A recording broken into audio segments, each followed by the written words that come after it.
Hola mis queridos amigos, nuevamente con ustedes su doctor Tira que ronca en esta negra necho neoliberal latinoamericana, sudamericana, ecuatoriana y boliviana. Hoy que estamos comenzando a vivir lo que se llama la guerra racial contra los indios en América del Sur. Prácticamente lo que está sucediendo en Bolivia es el despertar de los indígenas andinos, que al mismo tiempo se convierte en el despertar de los indígenas amazónicos que se vieron ya enfrentados con el gobierno de Bolsonaro por el incendio de las selvas amazónicas. Pero también es el despertar de los indígenas mexicanos, centroamericanos y guatemaltecos, en especial mayas y aztecas, que ni siquiera pueden ya vivir en su propio territorio porque la pobreza, la violencia se ha tomado esos territorios y los fuerza a una migración. Este levantamiento, este sentimiento desde lo indígena que ha desatado la caída de Evo Morales se basa en el hecho de que la pobreza se ha ensañado fundamentalmente con ellos. Vale señalar, como lo dice el periódico, aquí están las estadísticas, que solo en Ecuador la pobreza por provincias se concentra, en el caso de la sierra, fundamentalmente en la provincia del Chimborazo, que tiene la mayor población indígena. Y a su vez, la ciudad con más desocupación de todo el país es la ciudad de Quito. Y en esa ciudad de Quito los más desocupados son precisamente los migrantes que vienen de las provincias de Esmeraldas, la Amazonía y de las provincias indígenas de la sierra. Y en esta ciudad, que ahora es el motor fundamental del país, porque por número de habitantes y por el movimiento económico, ya Quito supera a Guayaquil. En las próximas elecciones, no será ya la ciudad de Guayaquil la que decide cuál es el presidente. Desde las próximas elecciones, la ciudad de Quito es la que decide cuál será las próximas elecciones, quién será las próximas elecciones. Y curiosamente, la ciudad de Quito tiene a un alcalde indígena con poca conciencia de clase, con poca conciencia de su cuna, con poca conciencia de su naturaleza, pero que no puede esconderse porque aunque se visca de seda mona se queda, sigue siendo chaparrito, trigueño, con una sonrisita, una mirada y un caminar absolutamente indígena. Y eso no lo puede negar él, aunque se vaya a vivir en el barrio de la González Suárez, el barrio de los pelucanes de los años 80. Bien,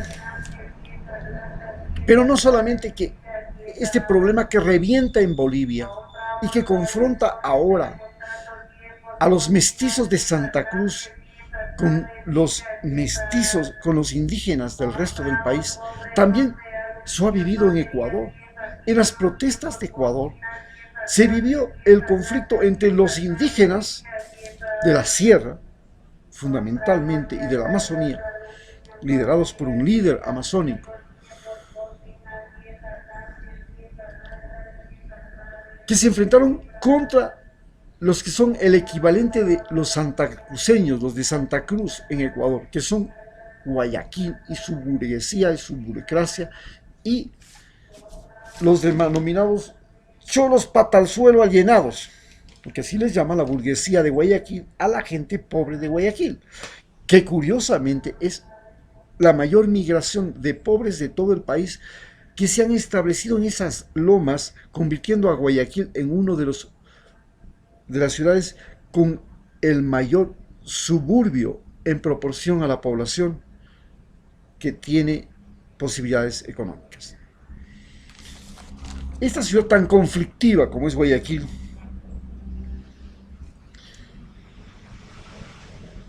tiene que confrontar a una población que en todo el país de Ecuador se encuentra empobrecida.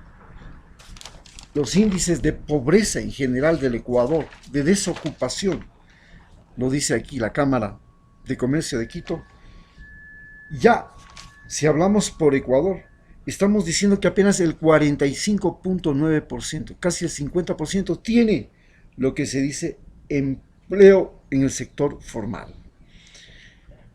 Mientras tanto, el 46.3% tiene empleo en el sector informal. Y ya prácticamente con este gobierno hemos llegado al 8% de de absolutamente desempleo. Y empleo en donde asome, en lo que sea. En Quito, los indígenas han logrado ser el motor de la construcción desde los años 60. Eso generó la gran migración a Quito de indígenas que participaron en la industria de la construcción. A partir de ese momento, los indígenas han comenzado a migrar a Quito y se han ido apropiando básicamente del comercio de alimentos en los mercados y en las pequeñas tiendas del barrio con distribución de frutas, etc. Pero, en el caso de la construcción, el empleo es absolutamente informal, inestable e inseguro, porque una vez que terminaste la construcción, a ver si encuentras pues otra construcción. Cuando había el boom de las construcciones, eso no era problema, pero ahora eso ha cambiado. No solamente que compiten con otros indígenas, con esmeraldeños, sino que además están compitiendo con venezolanos que han llegado desesperados escapando de su país. La pobreza en el Ecuador está concentrada fundamentalmente ahora en la Amazonía. Increíble. Desde el punto de vista de la naturaleza, no puede haber lugar más rico que la Amazonía. Tiene agua, tiene selva, tiene la posibilidad inclusive de que haya subsistencia en base a la caza y la pesca todavía. Es decir, la agricultura no era tan necesaria. Recién en estos tiempos, la agricultura comienza a invadir, especialmente en la provincia de Sucumbíos, donde con la llegada de la palma africana también llega la pobreza y ya Sucumbíos tiene el 41.9% de la pobreza del país, de la población. Pero la provincia de donde es el presidente originario, Orellana, tiene el 41.6%. La provincia del Napo tiene más de la mitad de la población pobre. Ahí están los quichuas, los guaraní, tienen el 51.6%. Y la provincia de Morona, Santiago, donde están los más feroces y más aguerridos indígenas de toda América del Sur, que son los Shuar y los Achuar, que justamente son los que están dirigiendo la CONAIE, tienen el peor de todos los índices de pobreza. Tienen el 53% de la pobreza del país en su provincia. Si eso pasa en Ecuador, imagínense lo que está pasando en Perú, que realmente los indígenas son lo más pobre del Perú. Yo, que he viajado por el río Morona y he abierto la ruta del río Morona para el turismo nacional, he visitado y he vivido en las comunidades peruanas del río Morona y del río Alto Amazonas y he visto que la pobreza allá es escandalosa. No es que es mala, es escandalosa. Y los indígenas del Perú son los primeros y más grandes migrantes a Ecuador, porque aquí hay dólares y llegan aquí y los encontramos en cantidades en todas las ciudades del país vendiendo aguas medicinales, porque esa es la extraordinaria forma de supervivencia en Ecuador, vendiendo aguas medicinales de plantas medicinales que traen desde el Perú. Ese es lo más extraordinario. Fue una tradición inca. Estas poblaciones tan heridas, sumadas a las de Guatemala, a las del sur de México,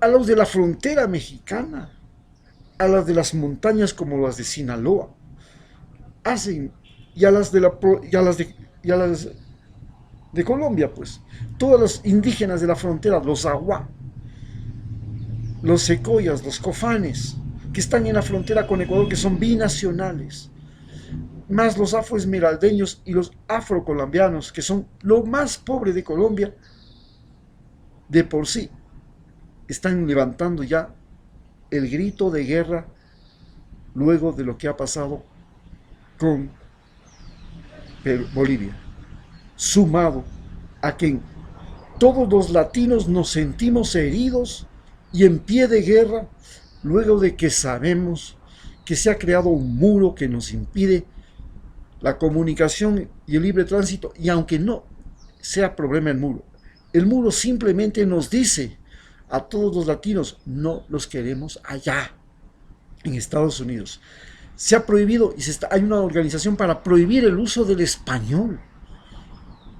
Los que hablan español en Estados Unidos son discriminados, perseguidos y hasta sacados de los pueblos. Lo dice y lo revela la BBC. Pero no queda solo en eso. Actores, comediantes que han estado en Hollywood comienzan a vivir la discriminación de ser latinos. Y finalmente, Estados Unidos ha cambiado la visa para los latinos, ha cambiado el TOEFL. Usted basta con que el examen de TOEFL tenga apellido latino para que no lo pase nunca. Estas formas de discriminación es una declaración de guerra a América Latina, y lo que ha pasado en Bolivia es una declaración de guerra a los indígenas. Muchas gracias.